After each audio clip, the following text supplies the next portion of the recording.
ನಗರಸಭೆ ಜೆಸಿಬಿದಲ್ಲ ಏನು ಮಾಡ್ತೀವಿ ನಾವು ಮಕ್ಕಳೆಲ್ಲ ಓಡಾಡೋದು ತಂದು ಈ ಲೈನ್ ಸ್ವಲ್ಪ ಕ್ಲೀನ್ ಮಾಡಿಸಿ ಈ ರಸ್ತೆ ಎಲ್ಲ ಕ್ಲೀನ್ ಮಾಡಿಸಿ ಆ ಕಡೆ ಈ ಕಡೆ ಇವತ್ತು ಜೆಸಿಬಿ ಕ್ಲೀನ್ ಮಾಡಿ ಒಂದು ಲೈಟ್ ಅಲ್ಲ ಲ್ಯಾಂಡ್ ಯಾರ್ದು ಸ್ವಲ್ಪ ಕ್ಲೀನ್ ಮಾಡೋದ್ರಲ್ಲಿ ಏನಿಲ್ಲ ಇಲ್ಲಿ ಕ್ಲೀನ್ ತೊಂದರೆ ಇಲ್ಲ ಸ್ವಲ್ಪ ರೋಡ್ ಕ್ಲೀನ್ ಮಾಡಿ ಜೆಸಿಬಿನ ಆಮೇಲೆ ಕಳಿಸಿ ಸರ್ ಇಡಮ್ಮ ಒಂದು ಲೈಟ್ ಇದೆ ಅದು ಆಶೀರ್ವಾದ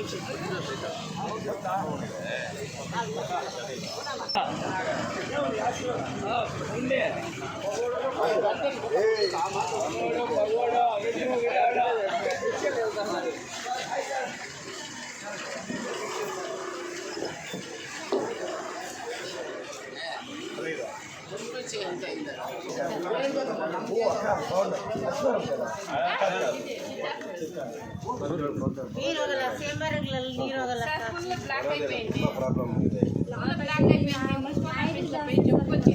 30-40 ನಾಯಿ ಇರುತ್ತೆ ಸರ್ ಒಂದೊಂದು ಏರಿಯಾದಲ್ಲಿ ರಾತ್ರಿ ವಾರ್ಡಲ್ಲೂ ಇದೆ ಕಂಪ್ಲೇಂಟ್.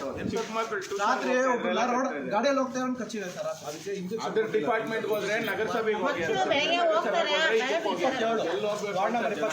27 ವಾರ್ಡಲ್ಲಿ ಚಿಕ್ಕ ಮಕ್ಕಳನ್ನ ಕಚ್ಚಿ ಒಂದು 3 ಕಂಪ್ಲೇಂಟ್ಗಳನ್ನ ಸರ್. ರಾತ್ರಿ ನಿದ್ದೆ ಮಾಡಕ್ ಬಿಡಲ್ಲ ಸರ್. ಅಂತ ಬಡ್ಕೊಂತ ಇರೋದು ಒಂದು ಟೀಮ್ ಇದೆ. ಪ್ರಾವಿಷನ್ ಇದ್ರೆ ಕೇಳಿ ಮೇಡಮ್ ಕಮಿಷನರ್ ಮೇಡಮ್ ಬರೋದಿಲ್ಲ.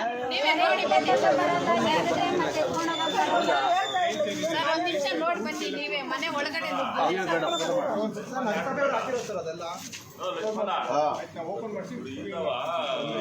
ಮಾಡಿ ಸರ್ ಕಮಿಷನರ್ ಬರ್ತಾ ಇಲ್ಲ.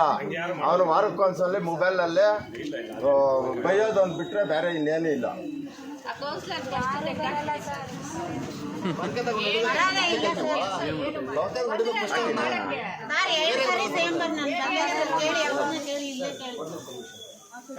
ಈಗ ನಮಗೆ ಚಪ್ಪಲಿಗಳೇನು ಹಾಕೊಂಡಿದ್ದಾರೆ ಓಪನ್ ಆಗಿ ಮತ್ತೆ ಚಪ್ಪಲಿ ತೆಗೆದ್ಮೇಲೆ ವಾಟ್ ಇದೆ ಸರ್ ಕ್ಲೀನ್ ಮಾಡೋದು. ಅಲ್ಲ ಚಪ್ಪಲಿ ತೆಗೆದು ಕ್ಲೀನ್ ಮಾಡ್ತೀವಿ ಆಮೇಲೆ ಕ್ಲೋಸಿಂಗ್ ಹೆಂಗೆ ಸರ್ ಈಗ ಇಲ್ಲಿ ಅವ್ರು ಸಿಮೆಂಟ್ ಗಿಮೆಂಟ್ ಎಲ್ಲ ಮಾಡ್ಕೊಂಡು ಭದ್ರ ಮಾಡ್ಕೊಂಡ್ಬಿಟ್ಟಿದ್ದಾರೆ. ಅದು ಇಶ್ಯೂ. ಅದು ಓಪನ್ ಆಗಿ ನಾವು ಕ್ಲೀನ್ ಮಾಡ್ಕೊಳಕ್ಕೆ ಅವಕಾಶ ಇರುತ್ತೆ. ಕ್ಲೀನ್ ಮಾಡ್ಕೊಂಡು ಏನು ಮಾಡೋಣಮ್ಮ ಈಗ ನೋಡಿ ಈಗ ಅದೊಂದು ಕೆಲಸ ಮಾಡಲ್ಲ ಬಿಜಿಡಿ ಕ್ಲೀನ್ ಮಾಡಿಸಿ ಸರ್. ಫಸ್ಟ್ ತುಂಬೋಗಿದೆ ಮನೆ ಒಳಗಡೆ ನುಗ್ತಾ ಇದೆ ಸರ್. ಫಸ್ಟ್ ಅದನ್ನ ಸರ್ ಈಗ ಸಂಜೆಯಲ್ಲ ಇದೆಲ್ಲ ತುಂಬೋಗಿದೆ ಹೇಳಿ ಅವರು ಫೋನ್ ಮಾಡಿದ್ರಲ್ಲ ಇವರು ನಜೀರ್ ಮಗ ಫೋನ್ ಮಾಡಿದ್ದೆ ಠಿಕಾಣಿ ಆಗ್ತಿರೋ ನನಗೆ ಗೊತ್ತಿಲ್ಲ. ಈ ಸಮಸ್ಯೆ ಸೊಲ್ಯೂಷನ್ ಆಗಿಲ್ಲ ಅಂದರೆ ನಾನು ಅಷ್ಟು ಜನ ಅಧಿಕಾರಿಗಳನ್ನ ಕಿತ್ತು ಬಿಸಾಕ. ಇಟ್ಸ್ ಮೈ ವಾರ್ನಿಂಗ್ ಅಂತ ಹೇಳಿ ಸರ್ ನಿಮ್ದು ಯಾವ್ದಾದ್ರು ಒಂದು ನಂಬರ್ ಕೊಡ್ರಿ. ನಂಬರ್ ಕೊಡಿ ಸರ್. ಒಬ್ರು ಈ ವಾರ್ಡಲ್ಲಿ ಒಬ್ರು ಯಾರು ಸ್ಟೋರ್ ಮಾಡ್ರಕ್ಕ ನಾನು ಕೊಡ್ತೀನಿ ಸರ್. ನನಗೆ ಗೊತ್ತಿಲ್ಲ, ನನಗೆ ಪ್ರೋಸ್ ಆ್ಯಂಡ್ ಕನ್ಸ್ ಎಲ್ಲ ಹೇಳಬಾರ್ದು. ನನಗೆ ಇದೇನು ಈಗ ಸಮಸ್ಯೆ ಆಯಿತು, ನೀವು ನಗರ ಠಿಕಾಣಿ ಆಗ್ತೀರಾ ಏನು ಗೊತ್ತಿಲ್ಲ. If it is problem solve ಆಗಲಿಲ್ವೋ ನಾನು ಅಷ್ಟು ಜನ ಸಸ್ಪೆನ್ಷನ್ಗೆ ರೆಫರ್ ಮಾಡ್ತೀನಿ. ಮತ್ತೆ ನನಗೆ ಗೊತ್ತು ಹೊಸ ಅಧಿಕಾರಿಗಳು ತಂದು ನಾನು ಮಾಡಿಸ್ಕೊಳ್ತೀನಿ. ನಿಮಗೆ ಮಾಡೋಕ್ಕೆ ಯೋಗ್ಯತೆ ಇಲ್ಲ ಅಂದರೆ ಹೇಳಿ, ನಾನು ಬೇರೆ ಸೆಟ್ ಆಫ್ ಆಫೀಸರ್ನ ತರ್ತೀನಿ. ಏನು ರೀ ಇದೆಲ್ಲ ನಗರಸಭೆ ಏನಕ್ಕೆ ಎಕ್ಸಿಸ್ಟೆನ್ಸ್ ಆಗಿರೋದು? 27ನೇ ವಾರ್ಡ್ಗೂ ದಿಕ್ಕೇ ಇಲ್ಲ ಸರ್. ಮೇಡಮ್ ನಾನಲ್ಲ, ಇದು ನಾನು ಹೇಳೋದು ಒಬ್ಬ ಆಫೀಸರ್ ಟ್ರೈ ಮಾಡಿದ್ರೆ ಮಾಡ್ಬೋದು ಇದನ್ನ. ಒಂದು MLA ಬರಬೇಕಾಗಿದೆ.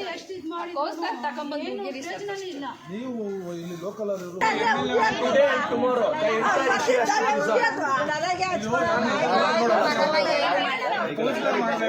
ಒಂದು ರೌಂಡ್ ಎಲ್ಲ ಕ್ಲೀನ್ ಮಾಡಿಸ್ತೀವಿ. ನೀವು ನಿಶ್ಚಿಂತೆಯಿಂದ ಇರಿ. ನಾನು ತಿಂಗಳಿಗೋ 2 ತಿಂಗಳಿಗೋ ಬರ್ತೀನಿ, ಇಲ್ಲಿ ಕುತ್ಕೊಳ್ತೀನಿ. ನಿಮ್ದೇನೇ ಖಾತೆ ಏನೇ ಸಮಸ್ಯೆ ಇದ್ರು ನೀವು ಯಾರ ಮೇಲೆ ಡಿಪೆಂಡ್ ಆಗಬೇಡಿ, ಆಯಿತಾ? ನೀವು ನನಗೆ ಕೊಡಿ. ಮಧ್ಯದಲ್ಲಿ ಯಾರಿಗೂ ₹1 ಕೊಡಬಾರ್ದು. ನೀವು ಕೂಲಿ ಮಾಡಿ ಯಾವೊಂದು ತಲೆ ಮೇಲೆನೋ 2,000, 3,000, 20,000 ಯಾಕೆ ಇಡ್ತೀರಾ? ನಿಮ್ಮ ಮಗ MLA ಆಗಿರೋದು ಧೈರ್ಯವಾಗಿರಿ. ನಾನೀಗ 2 ಡೇಸಲ್ಲಿ ಎಷ್ಟಾದರೆ ಎಷ್ಟು ಕ್ಲೀನ್ ಮಾಡಿಸ್ತೀನಮ್ಮ. ನಾನು ನೆಕ್ಸ್ಟ್ ಬಂದು ಫಂಡಲ್ಲಿ ದುಡ್ಡು ತಂದು ಮಾಡಿಸ್ತೀನಮ್ಮ. ಅಷ್ಟವರೆಗೂ ನನಗೊಂದು ಅವಕಾಶ. ಬ್ರದರ್, ನಾಯಿಗಳದು ನಾನು ಕಂಟಿನ್ಯೂಸ್ ಆಗಿ ಮಾತಾಡ್ತಿದ್ದೀನಿ. ಪ್ರಾಣಿ ದಯಾ ಸಂಘದವರು ನಾಯಿಗಳನ್ನ ತೆಗಿಬಾರ್ದು ಅಂತ ಅವರು ಸಿಟ್ಟಾಗಿದ್ದಾರೆ. ನಾವು ಅದಕ್ಕೆ ಈಗ ನಾವು ಹಿಡಿಸೋದು 10 ನಿಮಿಷದ ಕೆಲಸ. ಬಟ್ ಪ್ರಾಣಿ ದಯಾ ಸಂಘದವ್ರು ಏನು ಮಾಡ್ತಾರೆ, ನನ್ನ ಮೇಲೆ DC ಮೇಲೆ ಎಲ್ಲರ ಮೇಲೂ ಕೇಸ್ ಮಾಡಿಬಿಡ್ತಾರೆ ಅವರು.